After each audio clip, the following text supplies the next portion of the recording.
Bueno, hay varias ideas que yo quería compartir con ustedes esta noche. Me interesaba arrancar un poco un análisis que voy a hacer un poco improvisado, sintético, pero que surgió como consecuencia de un reportaje que me hicieron ayer a la noche, antes de ayer a la noche, preguntándome acerca de la convocatoria de esta charla.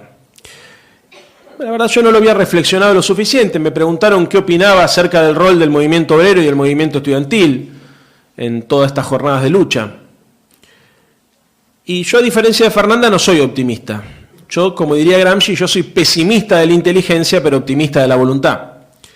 Es un defecto que tengo, pero mis amigos lo padecen, pero creo que muchas veces contribuye a este proceso dialéctico que es el aprendizaje colectivo, a poder construir conceptos y herramientas teóricas que nos sirvan para poder intervenir sobre la realidad, partiendo de la premisa que uno siempre se tiene que resignificar, se tiene que actualizar y tiene que lograr poder comprender la realidad que siempre es cambiante. No debemos atarnos a las viejas estructuras o a los viejos conceptos porque la realidad va cambiando, entonces necesitamos también poner en crisis nuestro propio sentido común.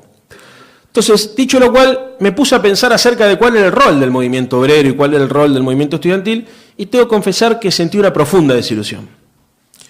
Yo soy muy defensor de las organizaciones populares y de las organizaciones sociales porque me parece que son, casi podríamos decir, la única herramienta que tienen los pueblos para construir su propia libertad.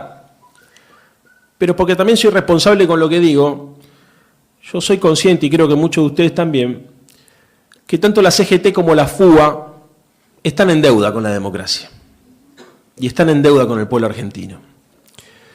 Como decía Fer, hay muchos dirigentes estudiantiles y dirigentes sindicales que hacen bien las cosas y que nos llenan de orgullo. Incluso hay organizaciones sindicales y organizaciones políticas juveniles que hacen bien las cosas, pero institucionalmente las herramientas del movimiento obrero y del movimiento estudiantil no están cumpliendo la misión que deberían cumplir. No son cuestionadoras del orden social constituido. No generan tensión intelectual en el debate. Es más, ni siquiera aportan al debate intelectual.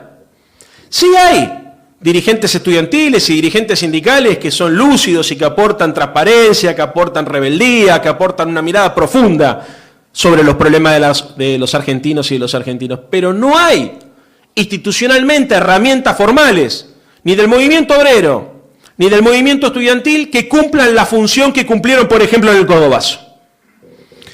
No existen tampoco las organizaciones políticas que lo hagan, porque yo no me voy a poner en el pedestal del que tiene todo resuelto.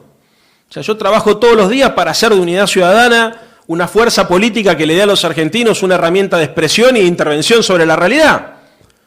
Pero tengo que ser consciente que también estamos en deuda. Porque cuando discutimos la necesidad de armar programa o cuando discutimos la necesidad de armar organización y de tener una agenda innovadora, muchas veces nos damos cuenta que estamos atrás de los acontecimientos. Como decía Chucho, el liderazgo de Cristina simplifica las cosas. Para poner una metáfora futbolística, descansamos siempre en que Messi va a resolver los partidos, porque tenemos a la Messi de la política, pero no tenemos un sistema de juego colectivo que esté fundamentado en una lógica gregaria de la construcción del resultado. Tenemos al dirigente o a la dirigente política con más grado de profundidad, de análisis y de empatía con el pueblo argentino. Pero siempre nosotros estamos un paso atrás.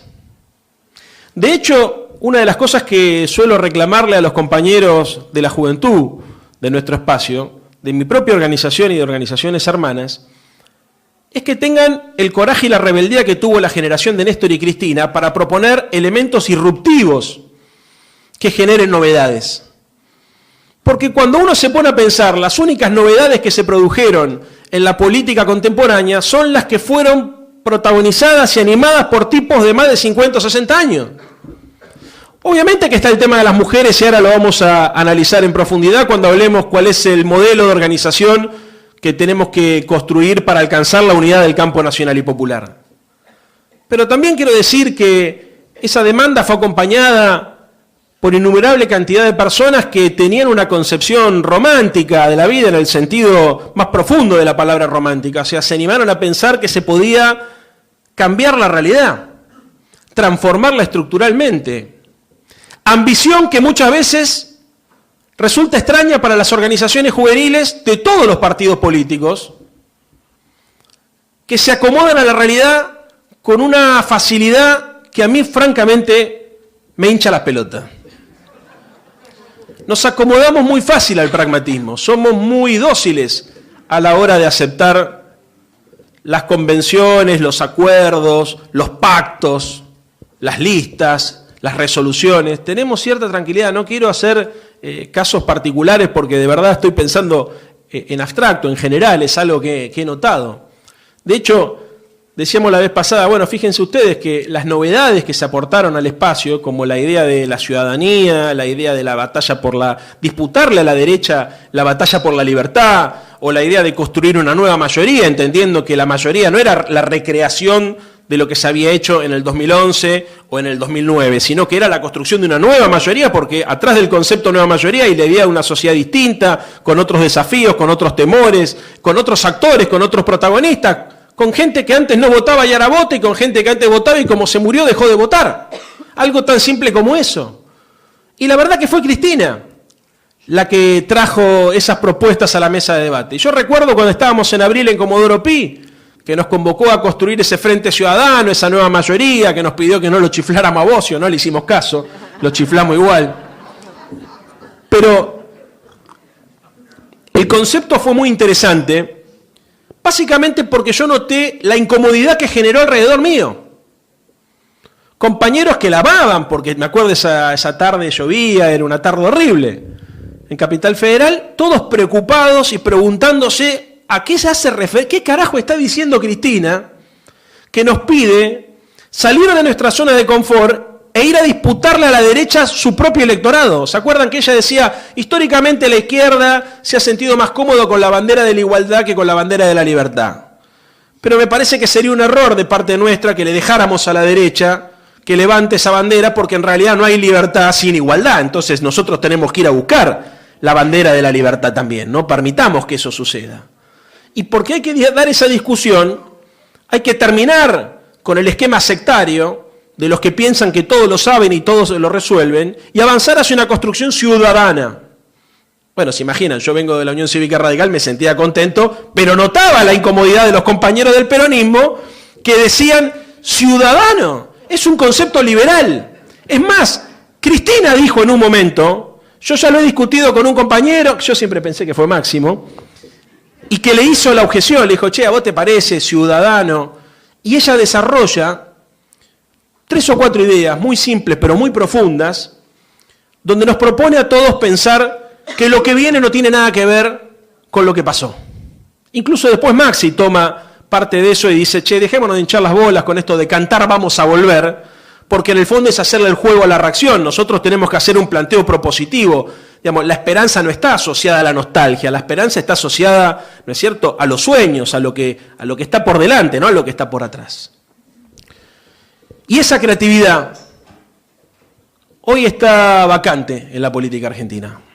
En términos generales, no voy a ser injusto, seguramente yo charlaba con Fernanda hoy y charlaba ayer con Facundo en Dolores y nos contaban las experiencias participativas y novedosas que están pensando para tratar, ¿viste?, de interpelar ese sector de la sociedad tan complicado. Así que soy consciente que por ahí esta generalización es injusta. Pero como mi lugar acá no es venir a hablar bien de los demás ni a decir lo que ustedes esperan que uno diga, sino tratar de incomodarlos para ponerlos en una posición que nos obliga a todos a tener que repensar nuestras certezas, porque en definitiva de eso consiste la idea de pensar. Propondría que también nosotros, a la hora de ver cómo hacemos para defender un proyecto político que hace de la tasa de sindicalización una bandera, porque entiende que la organización política y social es indispensable para construir la libertad y la igualdad, pensemos que también, así como tenemos que exigirle a la derecha que rectifique algunas cosas y exigimos que la sociedad rectifique algunas posiciones, nosotros también, si queremos ser consecuentes con el modelo de sociedad que decimos defender, tenemos que corregir estos errores. Y también creo que hay un debate en términos del objetivo político que tenemos que alcanzar. No se trata de derrotar electoralmente a Macri. Sería un error que nosotros enfocáramos la política ahí. Se trata de derrotar ideológica y culturalmente el neoliberalismo.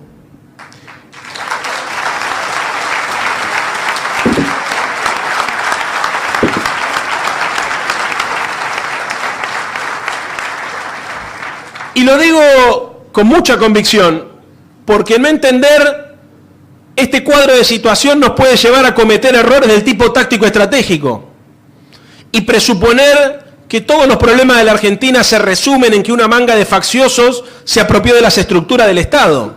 Y sería muy sencillo que eso fuese así, porque alcanzaría con sacarlo a Macri. Hoy decíamos en joda, están intentando de promover el juicio político. Bueno, buen lugar. A ver, si se va Macri, viene Michetti. Y lo peor de todo, si se fuera Macri por ese mecanismo, desde mi perspectiva, no faltaría que el día te das cuenta, los peronistas no se van a estar afuera y voltean a uno que no es peronista para que no termine. Y eso terminaría funcionando como un mecanismo de autolegitimación, porque lo único que ha hecho este gobierno desde que asumió es victimizarse. El problema no es Macri. El problema no son los gerentes de las multinacionales que lo acompañan. El problema son las bases populares que el PRO le robó al peronismo y que logró construir una base, una coalición policlasista.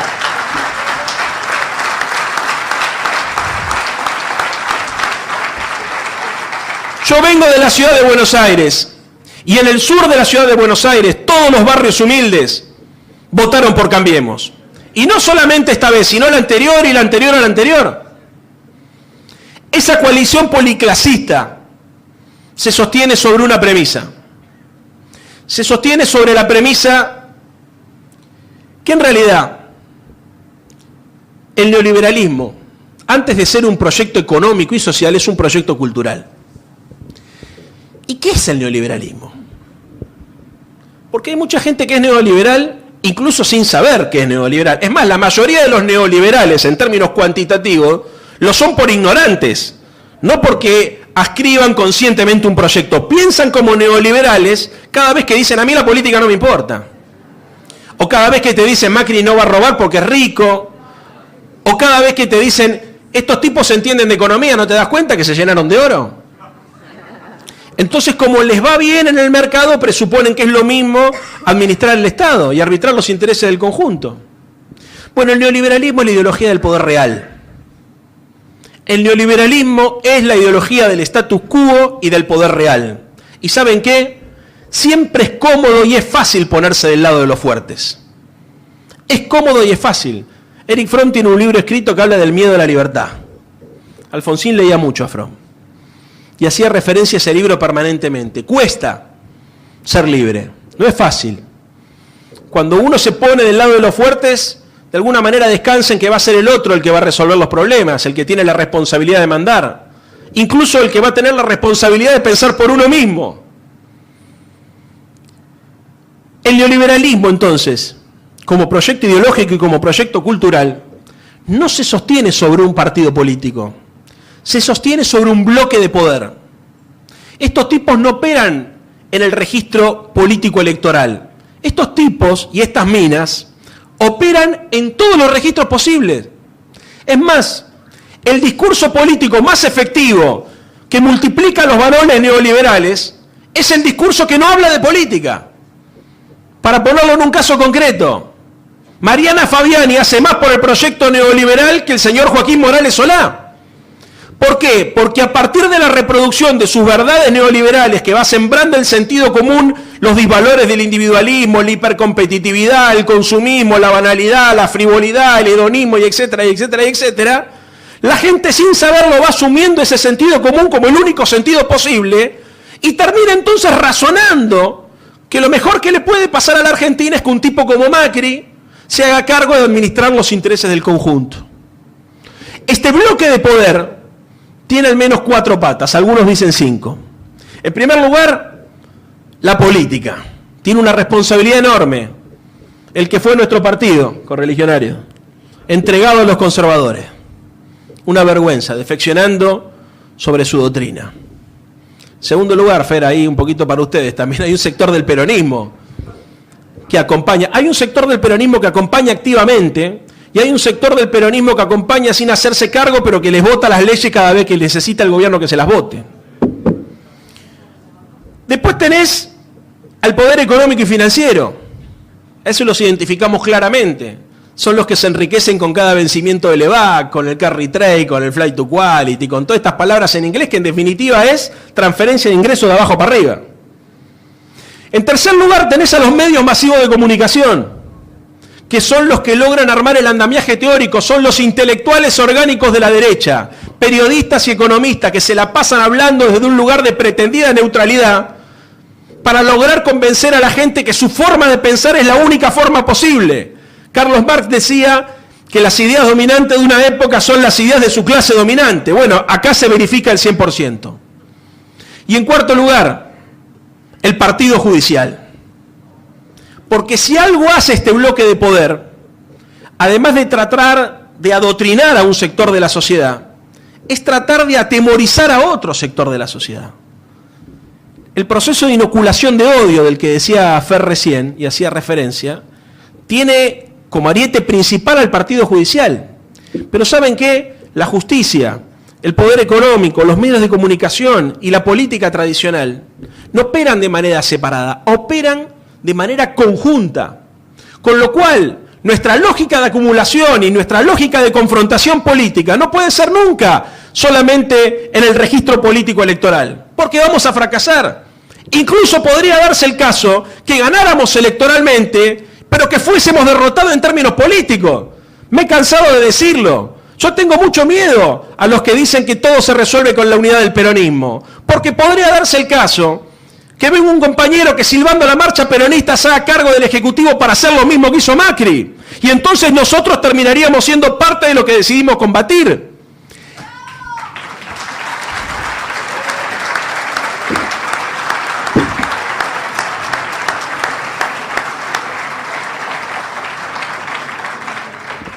El bloque de poder hoy además tiene el respaldo internacional de los organismos de crédito. Y eso hace que sea más efectivo a la hora de construir consenso, que sea más efectivo a la hora de construir incluso sentido y capacidad de disciplinamiento social. Porque mucha gente sostiene que como tenemos el respaldo del Fondo Monetario, de las principales potencias del mundo y vaya a saber qué otra cosa, naturalmente lo que está haciendo Macri está bien. Bueno, hay que ser inteligente en cómo desarmamos esos prejuicios. No alcanza solamente con impugnar el sentido y con demostrar que cada vez que vino el Fondo Monetario la cosa terminó para el culo en la Argentina. Es necesario también ser capaces de avanzar un rango más en la interpelación en términos ideológicos con la sociedad argentina. Miren, la derecha cada vez que puede utiliza un mecanismo para tratar de inocular sus verdades, que es la simplificación. Todo el tiempo simplifican las cosas ellos, todo el tiempo. Te dicen, esto es fácil, la economía es como una familia, vos no podés gastar más de lo que te entra. Bueno, mentira. Pero ¿saben qué? Parece verdad. La contracara de eso no puede ser otra simplificación. ¿Vieron que hay un montón de idiotas que dicen, nosotros necesitamos un Durán Barba de izquierda? O hay un montón de tontos que dicen, esto se resuelve con marketing, hay que pelearle al PRO, si ellos inflan globo, nosotros inflemos piñata. Bueno, no. De lo que se trata es de problematizar la realidad. Nosotros necesitamos llevar a la persona a una situación de incomodidad. El militante político tiene la obligación de quitar los velos que cubren los engranajes del poder y mostrarle a la gente efectivamente cómo funciona esto. Para los que vieron la película de Matrix, ofrecerle la pastilla roja, porque si le ofrece la azul se queda dentro del sistema y empieza a asimilar lo que le muestran como si esa virtualidad fuese la realidad. Esto parece simple, pero es muy difícil hacer pensar. Es muy difícil pensar y mucho más difícil convidar al otro a que piense. Nos pone siempre la incomodidad de tener que revisar nuestras propias convicciones.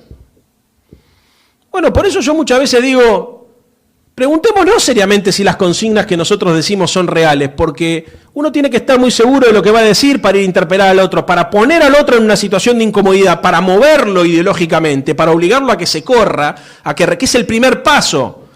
La primera tarea de un militante político es lograr interpelar al otro no para que repita lo que uno quiere que diga, sino para que ponga en crisis sus propias convicciones. Después, si quiere que vuelva, si quiere ser de derecha, que sea de derecha, pero que sea consciente cuál es el mecanismo que está atrás de eso.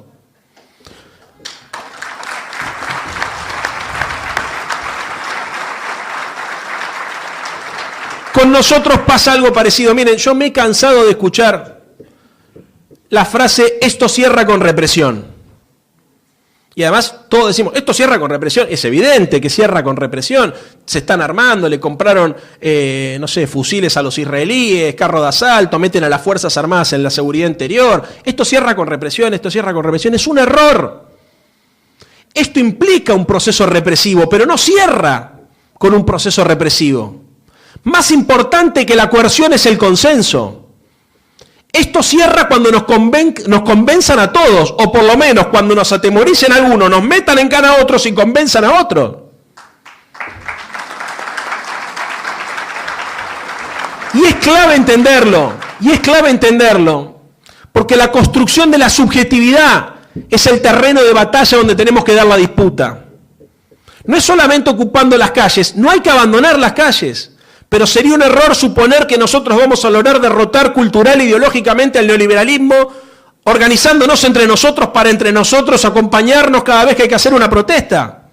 Eso incluso muchas veces termina siendo funcional a los intereses que decimos enfrentar. Nosotros tenemos que hacer eso para evitar que el ajuste sea más profundo y más agresivo, pero al mismo tiempo tenemos que hacer cosas que hasta ahora no estamos haciendo para poder llegar a ese sector de la sociedad que sin ser de derecha le da la gobernabilidad a este proyecto económico y excluyente. Y eso, compañeras y compañeros, es construir una contrahegemonía. Ellos construyeron un relato, un sentido común, un sistema de ideas, una estructura de valores.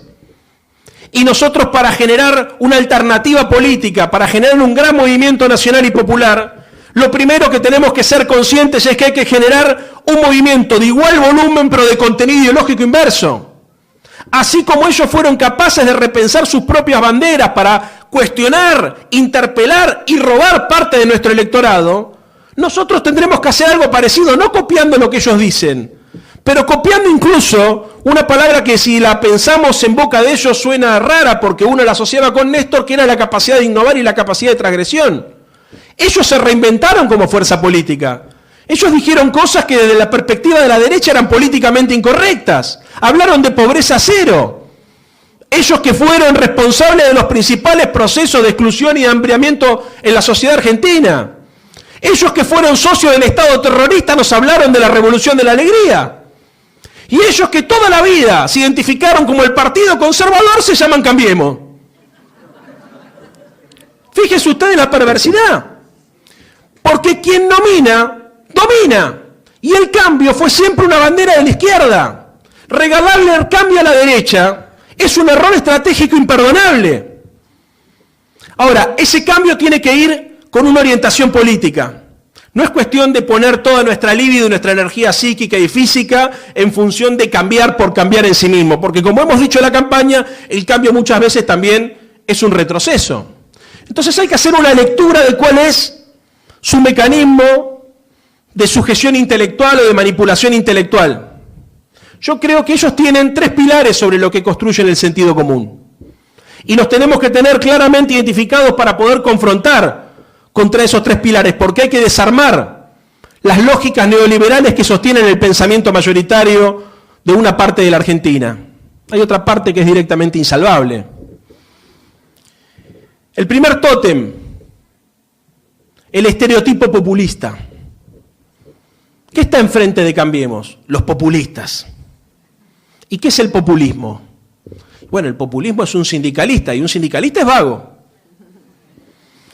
Otro estereotipo populista es el piquetero o el responsable de los movimientos sociales. Inclusive se las han agarrado con las madres. ¿Y qué son? Violentas. ¿Y los kirchneristas qué somos, Fer? Todo chorro. Cuando ellos hablan del estereotipo populista, que es todo lo que está enfrente de Macri, es más o menos una sumatoria de las tres características. Son chorros, violento y vago.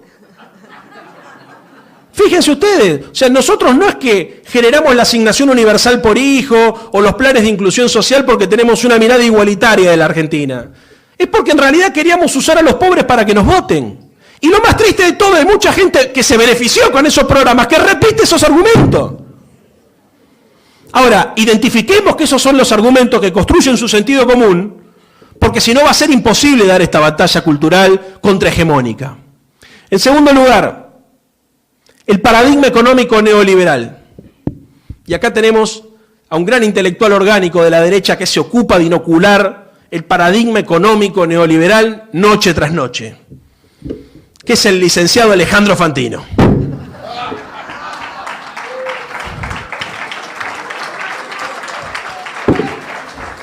Hay que escuchar la mesa de gorilas esa para darse cuenta por qué la gente repite las pelotudeces que repite incluso en contra de sus propios intereses.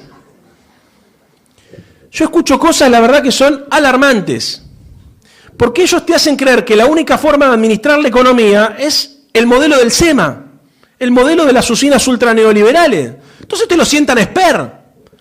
Mucha gente se pregunta, qué raro Esper, ¿por qué tanto tiempo en la televisión? Señores, porque lo pone Marcos Peña en la televisión. Porque Marcos Peña necesita que un tipo como Esper, como Milei o como Broda vayan a la televisión a correr por derecha al gobierno para ubicarse ellos en el centro del arco político. Es una operación cultural. Ahora, ¿qué es lo que nos repiten desde esos lugares? Que el gobierno va a fracasar por exceso de socialdemocracia. Entonces vos lo tenés a Esper que dice esto es kirchnerismo de buenos modales. Y todos dicen, sí, es kirchnerismo de buenos modales. Y nosotros los queremos matar del otro lado. ¿A qué hacen referencia? A que a este gobierno le falta coraje para echar 1 millón de empleados públicos, le falta coraje para terminar con el sistema solidario de reparto, que le hace falta coraje para terminar definitivamente con el movimiento obrero, que le hace falta coraje, en definitiva, para acabar con las conquistas del irigoyenismo y del peronismo. Ese concepto económico tiene una premisa, fíjense ustedes qué perverso, que es el emprendedorismo. ¿Qué es el emprendedorismo? Cuando se aburran me hacen alguno así.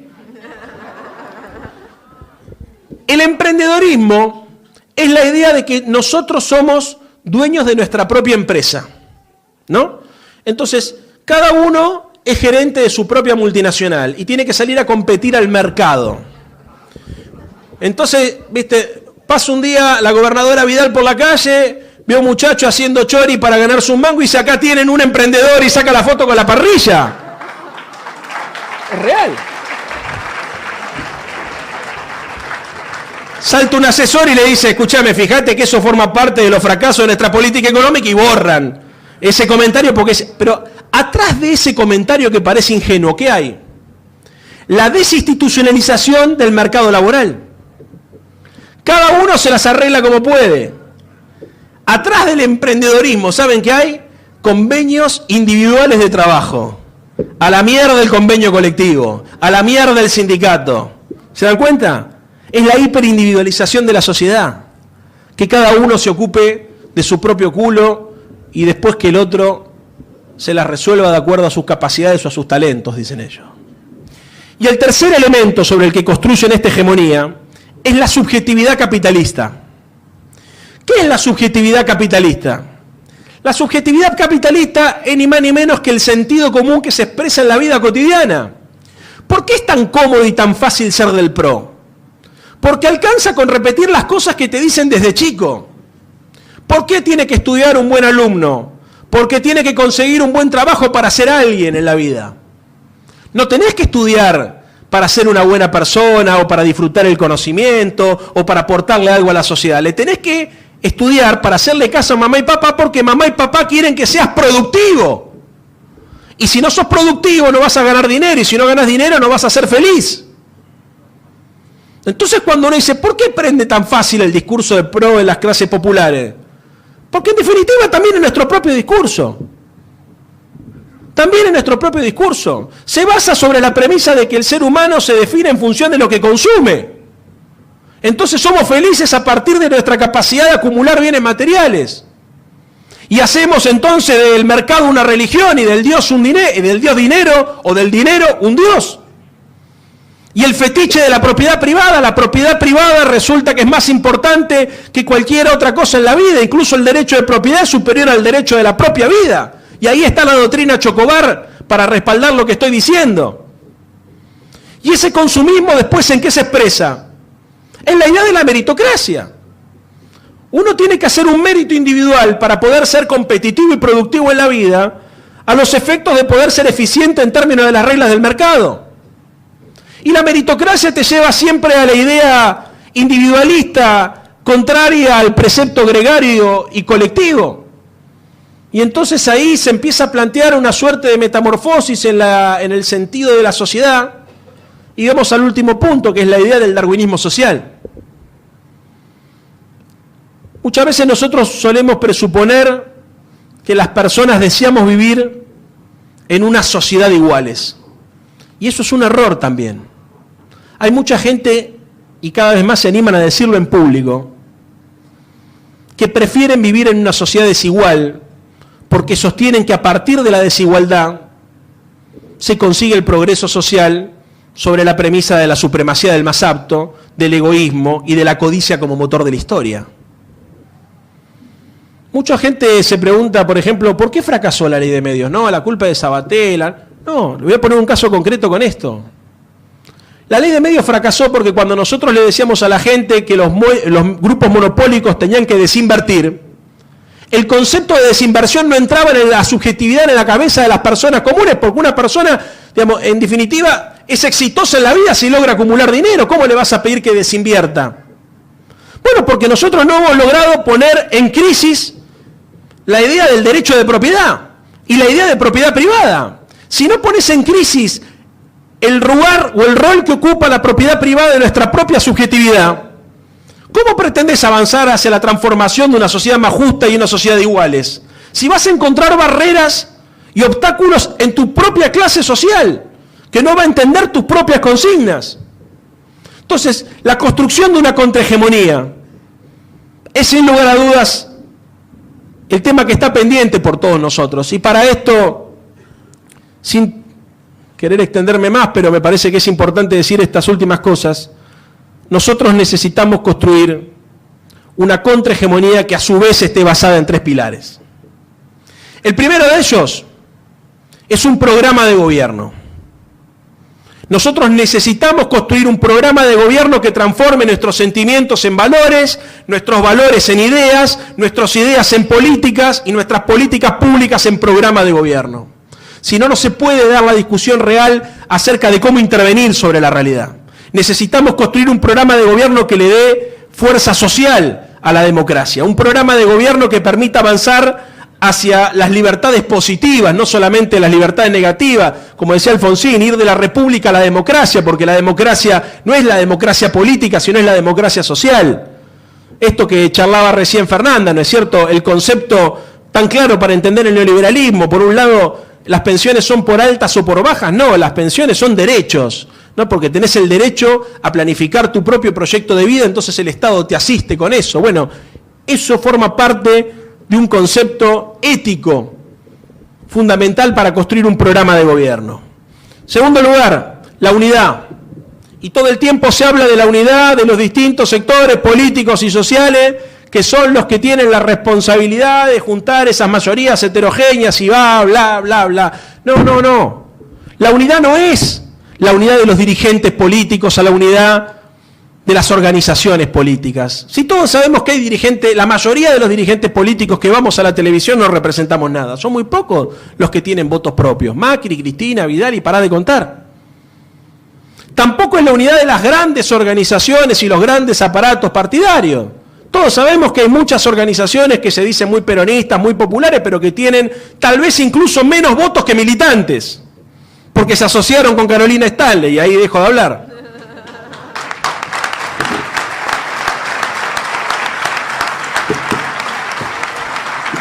Entonces la unidad es la unidad de los sectores sociales agredidos por el modelo económico.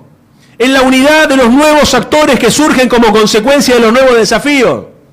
Es la unidad que implica interpelar a los laburantes que tal vez no perdieron el laburo, pero tienen que laburar el doble de lo que laburaban antes para poder mantener el ritmo de vida y entonces pasaron a la precariedad. Es la unidad que surge a partir de interpelar a la sociedad acerca de cuáles son sus nuevas demandas. Y sin duda el tema de género, como el tema ambiental, como el tema de la igualdad, son temas fundamentales que hay que incluir. No se trata solamente de juntar referentes sociales que tengan cada una de las temáticas, se trata de poder construir en el marco de un programa político una articulación social que exprese la unidad de abajo hacia arriba. La unidad nunca es de arriba hacia abajo, porque si no nosotros no tendríamos más nada que hacer. Tendríamos que ser comentaristas de la realidad. Y en ese contexto, una vez que se resuelva cuáles son esos segmentos sociales que van a dar origen a una mayoría nueva, yo no tengo ninguna duda que vamos a tener que avanzar hacia la construcción de una mayoría política. Y ahí sepan todos que quienes provenimos de la Unión Cívica Radical y decidimos abandonar nuestro partido para construir una alternativa verdaderamente nacional y popular, no vamos hasta descansar, hasta no ver el 10 de diciembre del año que viene un peronista o una peronista al frente de la Casa Rosada. Porque es el peronismo la columna política vertebral de este proyecto colectivo.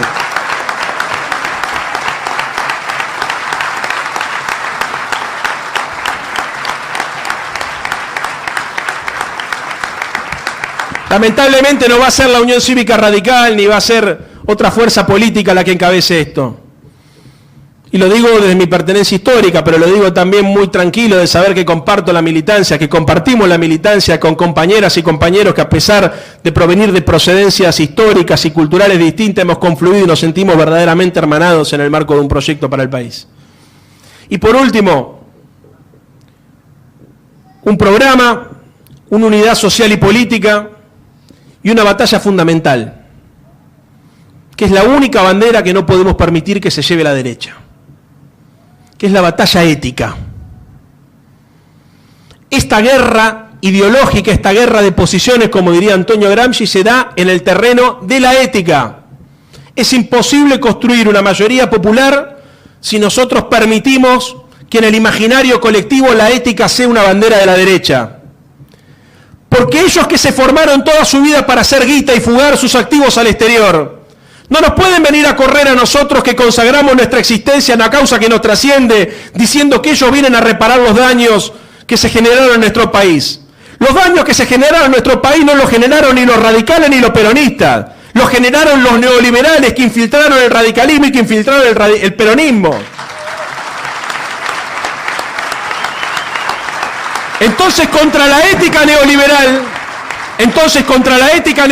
es donde nosotros tenemos que encontrar el eje de la disputa. Por eso cada uno de nosotros tiene la responsabilidad de ser un sujeto cultural. Por eso cada uno de nosotros tiene la responsabilidad de convertirse, como diría el general Perón, en un mariscal de esta batalla, sacar de su mochila el bastón de mariscal y dar la pelea. Porque si no logramos construir un ejército de capitanes, una fuerza política que esté animada por un sentido de trascendencia, si no somos capaces de dar el debate en términos de los valores que tienen que organizar la sociedad, tal vez ganemos la elección, pero como decíamos al principio, no nos va a alcanzar el poder político para transformar la historia y entonces lo que va a suceder es que vamos a generar una nueva defraudación, una nueva desilusión y la derecha va a volver más rabiosa, más armada, a culminar su proyecto de sociedad.